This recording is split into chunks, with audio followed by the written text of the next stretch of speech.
Hello ସାଙ୍ଗମାନେ, ଜୟ ଜଗନ୍ନାଥ।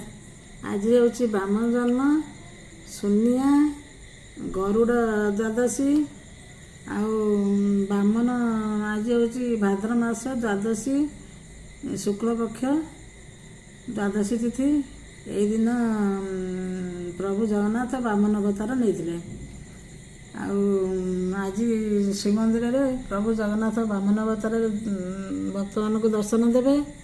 ତାପରେ କ'ଣ କରିବା ନା, ପୁଣି ଆମେ ରଥରେ ବି ଆଷାଢ଼ ମାସରେ ରଥରେ ବି ଜଗନ୍ନାଥଙ୍କୁ ବାମନ ଅବତାର ଦର୍ଶନ ଆମକୁ ଦେଇଥାନ୍ତି। ରଥେତୁ ବାମନଂ ଦୃଷ୍ଟ୍ୱା ପୁନର୍ଜନ୍ମ ନ ଲଭ୍ୟତେ। ତେଣୁ ଆଜି ସୁନିଆ ଏଥିରେ ହେଉଛି ଗଜପତି ମହାରାଜଙ୍କର ଅଙ୍କ ଆଜିଠୁ ପ୍ରଚଳନ ହୁଏ। ନୂତନ ସ୍ୱର୍ଣ୍ଣ ମୁଦ୍ରା ସେ ପ୍ରଚଳିତ କରିଥାନ୍ତି। ସେଥିଲାଗି ଆଜି ସୁନିଆରେ ଆମ ଘରେ ଚୁଡ଼ା ଘଷା ଭୋଗ ଜଗନ୍ନାଥଙ୍କ ପାଖରେ କରାଯାଏ। ଆଜି ଚୁଡ଼ା ଘଷା ଭୋଗ ହେଇଛି।